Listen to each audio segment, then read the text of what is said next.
Watching movies and dying inside. Watching movies and dying inside. Hi there, gang, and welcome back to Watching Movies and Dyin Inside. Today we're going to be looking at 1994's Double Dragon, directed by James Yukich. So I was a little surprised to find out while looking the film up that the story was co-written by Paul Dini, a writer who's done a lot of animation and live-action television and films and video games and comics. Probably best known for his work in the DC animated universe where he co-created Harley Quinn. Well, the screenplay was co-written by Michael Davis, writer-director of 100 Girls, a movie that I would best describe as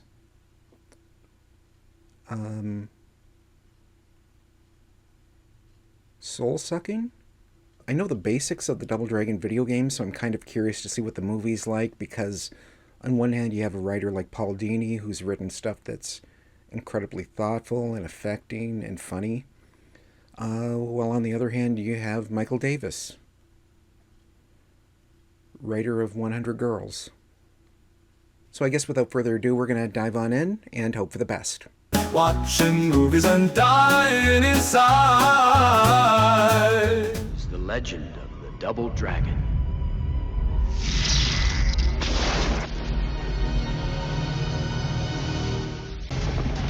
So, I played the Double Dragon video games a few years ago.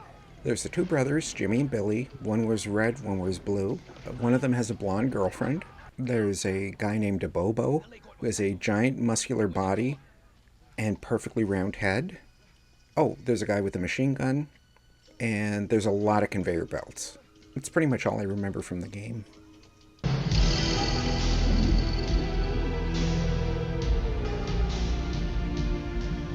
The king knew that together his sons would emerge triumphant.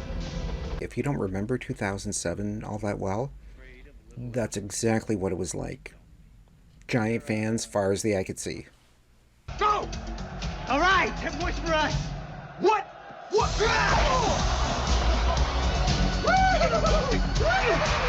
I guess we're supposed to think this guy is really fun and goofy, you know, giving an opponent a noogie during a martial arts competition. From the Hollywood Harbor to the Tijuana border, this is New Angeles' #1 nightly news with George Hamilton and Vanna White. This movie is kind of confusing. Andy Dick is the meteorologist. Sure. All the smog fans in New Angeles won't blow this away, so if you have a smog fan, stay near it.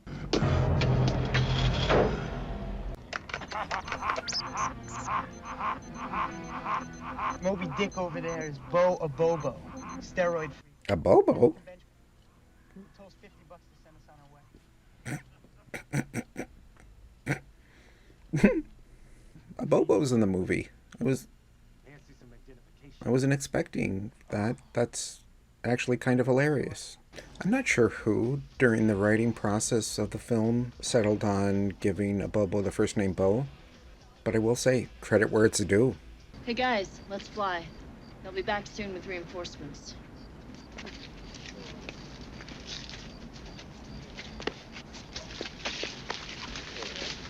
I know that this is supposed to be 2007, but these are some of the most 90s looking characters I have ever seen in a film.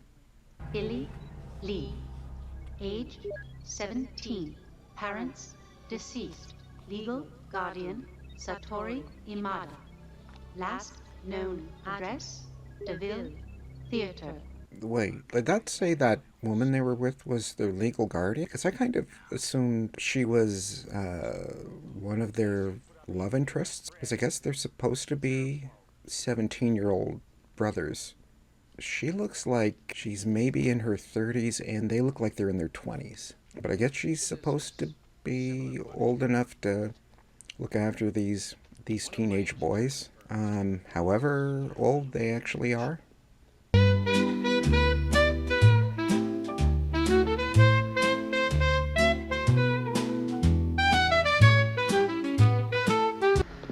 It will give you the strength of 10 men. I already have the strength of 10 men. This thing will kill me. Perhaps. But I consider you like a son, Abo. And like a son, I can always have another. Well, I'll say this about Robert Patrick in the film. He looks ridiculous, but, you know, he's doing a good job selling the menace and the eccentricity of this guy. And, I mean, the look fits with the rest of the film, so... Containing medical supplies exploded last night, and authorities believe it's the work of the Power Corps. Damn Power Corps. It's a setup. The plane was probably filled with drugs. What do you know? So, Alyssa Milano is playing Marion, part of the Power Corps, which I guess is like a group of teenage resistance fighters fighting, I guess, for the civil rights that have been encroached upon. At the same time, they're being blamed for things that are going on, which they're not doing.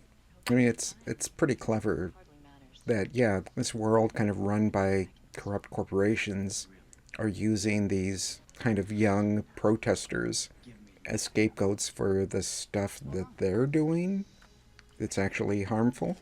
It wasn't until years later that I realized you had stolen what is rightfully mine. It was never yours. I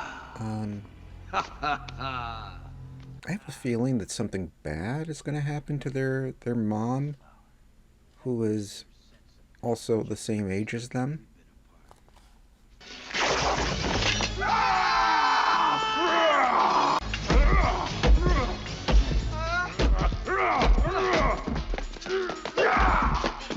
Okay, so Robert Patrick said he was going to experiment on a Bobo, so I guess he filled a Bobo with steroids, which turned him into a Bobo from the video game, which is actually hilarious.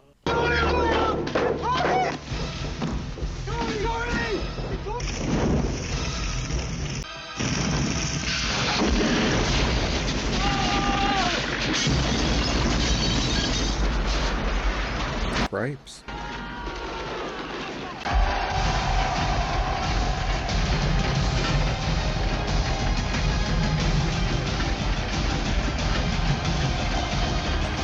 Robert Patrick and his goons are incredibly silly and over the top, but their bloodthirstiness and the way that they viciously murdered a few people, they're kind of effective. Still silly. This whole film is pretty silly.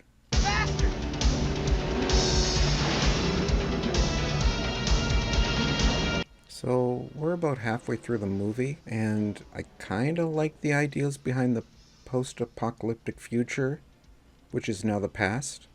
The way that they brought in stuff from the Double Dragon games is kind of fun. But yeah, the problem with it is that I think of all the characters in the film, I care the least about Billy and Jimmy, and they're the main characters. Alyssa Milano's group, the Power Corps, this kind of group of like teenage freedom fighters protesting against this kind of destructive future that they've been given, and Robert Patrick and a Bobo, obviously, are just so much more interesting, really, and just seem to have a lot more investment in what's going on. Whereas these guys, I mean, their mother figure was just murdered, and they're acting like this is all goofy fun.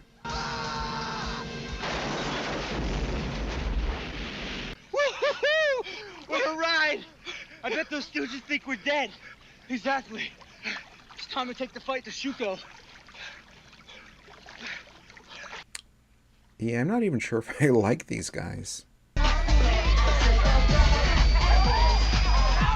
There are a lot of interesting ideas in this film about like a kind of semi-post-apocalyptic future where the environment is kind of out of control. Upper class society still functions as normal, but lower and middle classes are kind of struggling in kind of a free-for-all. And the only people that are really fighting back against it are the teenagers who grew up in this world.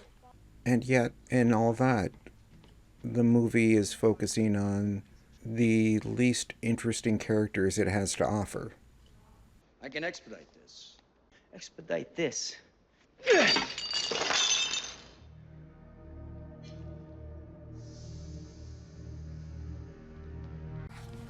Then I will kill you. just like I did your father. What? You must know he and I were colleagues at Shang Sa. It's kind of a weird bit of information to drop, like, 75% of the way through the film.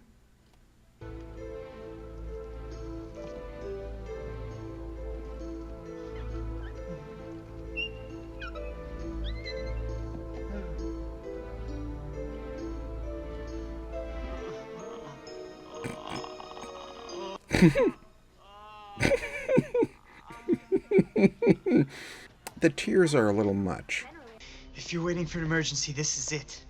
The brothers were abandoned and raised by wolves. I guess the Double Dragon video game exists in this world.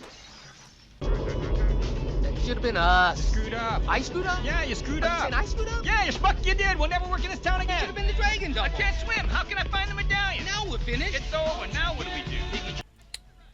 It's funny, you see, because those are the guys who poured the gasoline that fueled the fire that killed their mom. So, okay, so that was Double Dragon. I'm not sure if I actually enjoyed that, but, at least I can say I'm not dying inside. So that's something. There were some interesting ideas in the film. Robert Patrick and Alyssa Milano did a good job with, parts that were a little familiar and a little stock in a lot of ways, but were clever enough. But unfortunately, since this was a Double Dragon movie, the main characters were Billy and Jimmy, and they were just there for a lot of the runtime, while this more interesting story was going on with the other characters. It was fun seeing a Bobo. I like the fact that a Bobo's name is Boa Bobo. That amuses me to no end. I'm not sure if I can necessarily recommend this. I mean, unless you're like a really big fan of Double Dragon. You don't need to go out of your way to see this. But yeah, that was Double Dragon.